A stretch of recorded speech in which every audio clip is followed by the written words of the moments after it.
como combater essa polarização que já deu pra gente ver que não vai levar o Brasil a nenhum lugar, né? Como é que é esse trabalho, e vocês, né, com a fundação do Missão, com a candidatura do Renan, vocês têm essa proposta pro país, né?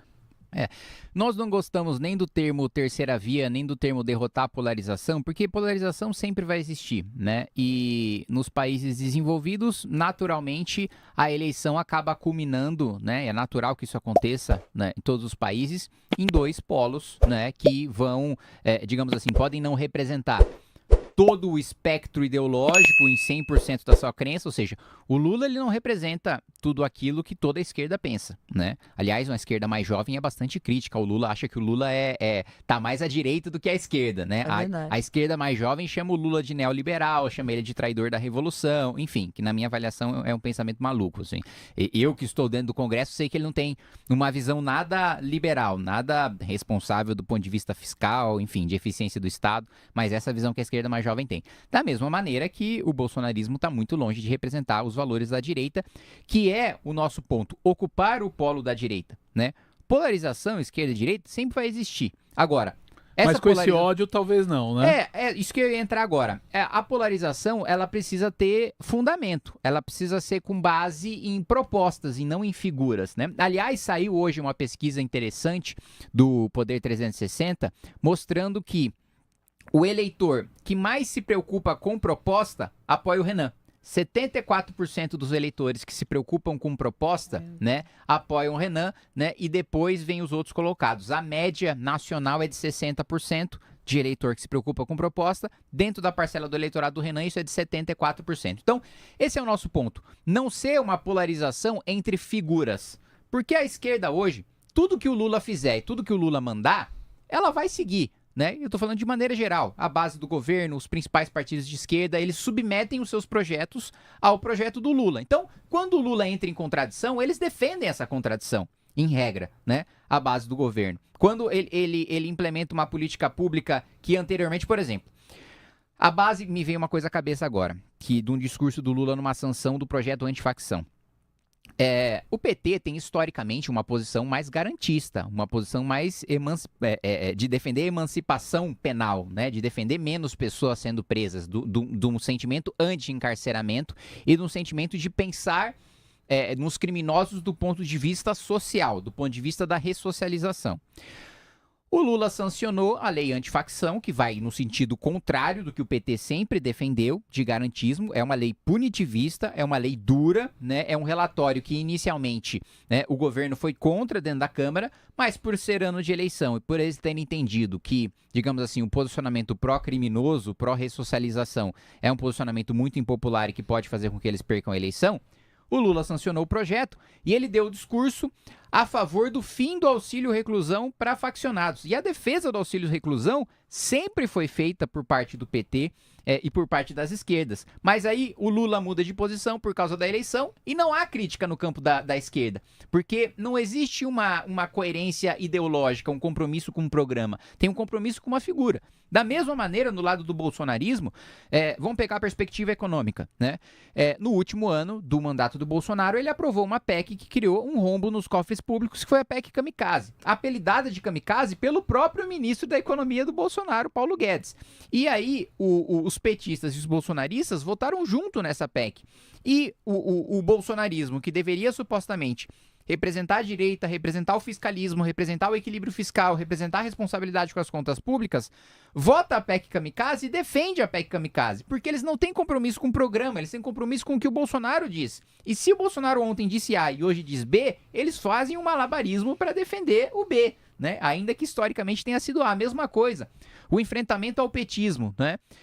Sempre foi, né? E sempre foi esperado do bolsonarismo o enfrentamento ao PT. Mas aí, quando o Bolsonaro foi questionado sobre soltura do Lula, ele falou, se o Supremo entender que tem que soltar mesmo, né? E nomeou um ministro do Supremo que beneficiou o Lula, que foi o ministro Cássio Nunes, e nomeou um procurador-geral da República que beneficiou o Lula, que foi Augusto Aras, né? O bolsonarismo ainda hoje bate muito na tecla da liberdade de expressão.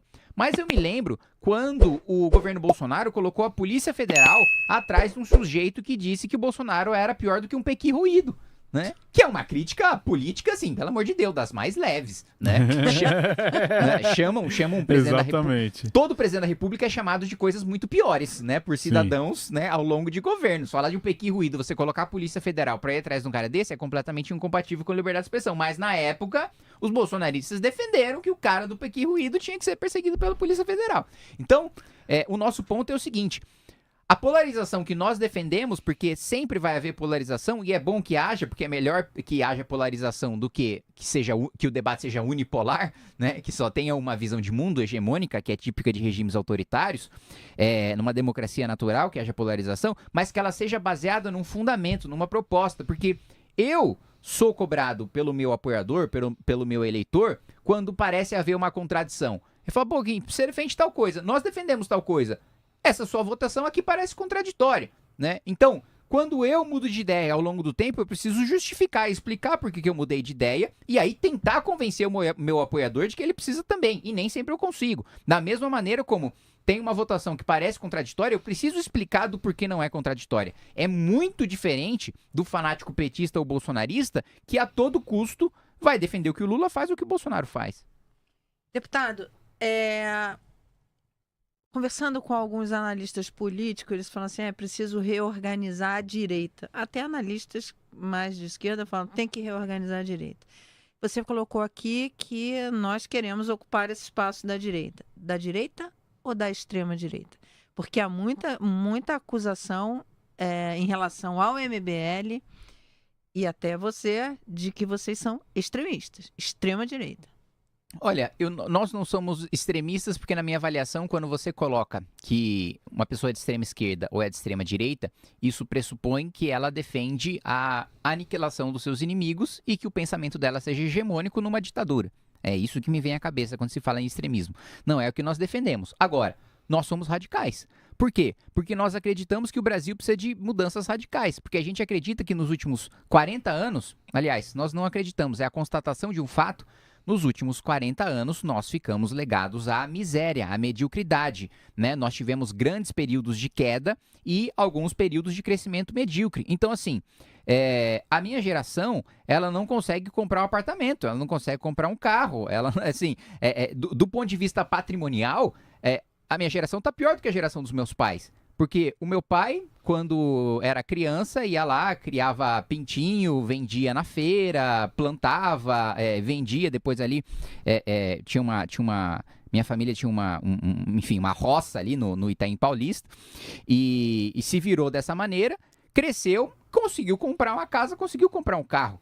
Hoje, mesmo tendo uma profissão, minha geração, mesmo tendo profissões menos penosas, por assim dizer, do que trabalhar numa roça sem esgotamento sanitário, não consegue comprar as mesmas coisas. Então, assim, e quando a gente compara com os outros países emergentes, nós ficamos muito para trás. Os outros países emergentes tiveram crescimento de 100%, 150%, o Brasil teve de 30%, de 40%, né? Nós ficamos muito para trás, e um exemplo que eu costumo dar nesse período de 40 anos, um chinês, cada 100 reais que um brasileiro ganhava, o chinês ganhava 8.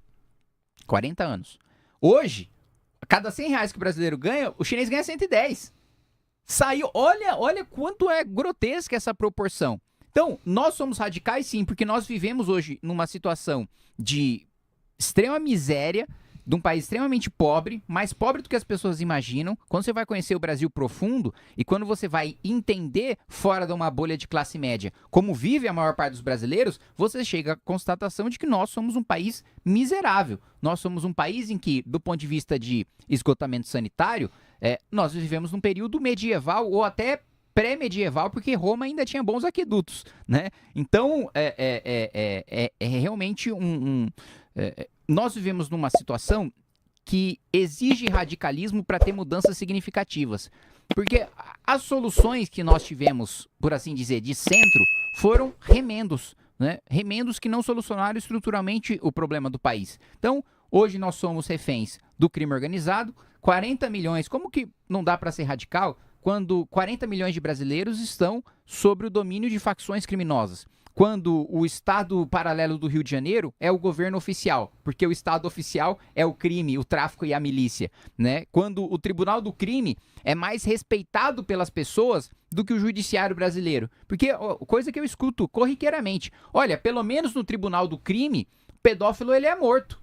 Né? No sistema brasileiro, em 10, 15 anos, ele é solto e volta a conviver em sociedade. O maníaco que foi com uma submetralhadora dentro de um cinema e matou várias pessoas, ele está solto hoje frequentando cinemas. Sim. Então, assim, nós chegamos num nível de descredibilização das instituições em que as pessoas já não levam mais o Estado brasileiro a sério. E isso é uma situação muito grave, que se nós não formos radicais em retomar a autoridade do Estado, principalmente frente ao crime organizado, em as pessoas terem certeza que se elas forem vítimas de um crime, elas terão justiça, né? E não tiver essa sensação de impunidade que a gente tem, se as pessoas terem segurança de que o dinheiro público ele é bem gasto, de que os impostos não são injustos, de que há uma diminuição de tributação, de que o governo gasta de maneira responsável, se nós não formos radicais, essa situação de credibilidade, de segurança, de desenvolvimento econômico, de ter a perspectiva do Brasil ser grande, de ter a perspectiva do Brasil sentar com os Estados Unidos e não ser humilhado como está sendo hoje, sentar com a China e não ser humilhado como está sendo hoje, sentar com a Europa e não ser humilhado como está sendo hoje, essa perspectiva de um Brasil grande exige radicalismo. Deputado, só para complementar, Guga, você falou somos radicais e deu o exemplo da China. A China é uma ditadura. O MBL apoia a ditadura ou é uma democracia? Não, nós apoiamos uma democracia. O exemplo da China que eu dei é o exemplo econômico e nós temos, eu vou citar 3 exemplos que inspiram até o nosso livro amarelo, que vai sair e está excelente. Acho que é o programa de governo e a visão de país mais profunda que um partido já teve, pelo menos desde 88, da Nova República. São 360 páginas, se aprofundando nas mais diversas matérias. Quando eu falo do regime chinês, eu não estou comprando uma caixinha de bombom, né? Eu estou pegando 2 ou 3 bombons ali dentro da caixinha do regime chinês. Então, um dos pontos, né? Investimento público, né? O investimento público em infraestrutura e ciência e tecnologia, nós precisamos nos espelhar também no regime chinês, que do ponto de vista de investimento público tem similaridades com a Alemanha, com os Estados Unidos, né? Do ponto de vista também de despesas discricionárias, a maior parte do orçamento chinês é muito livre, né? 60% chutando baixo. O nosso é 2, 3, 4%. Né? Não é coisa de país sério. A gente basicamente tem um orçamento para pagar a conta de luz de ministério, né? Um orçamento discricionário. Então, nesse ponto de investimento público, infraestrutura, qualificação de mão de obra, de preocupação com a educação, China é exemplo sim. Quando a gente fala de fusão de municípios e a avaliação da administração de municípios, o regime chinês, ele é rigoroso e a população chinesa ela é rigorosa na avaliação dos administradores municipais. Esse rigor eu acho sim que deve ser espelhado no Brasil. Um prefeito que entrega uma cidade com 2% de esgotamento sanitário tem que ficar inelegível, no mínimo. Tem que ficar 8 anos fora da vida pública. Um prefeito que tem uma cidade que pontua 3.3 no IDEB, no Fundamental 1, e que, portanto, tem uma crise humanitária de alfabetização e que os alunos não sabem fazer conta de fração, precisa ficar inelegível durante 8 anos. Então, assim, mais uma vez, se o regime chinês, as políticas públicas chinesas fossem uma caixa de bombom, a gente pega 2 ou 3 de lá, da mesma maneira como a gente pega 2 ou 3 de Singapura, 2 ou 3 do Japão, 2 ou 3 da Alemanha, 2 ou 3 dos Estados Unidos. Se você gostou do vídeo, não esqueça de deixar o like e inscrever-se no canal.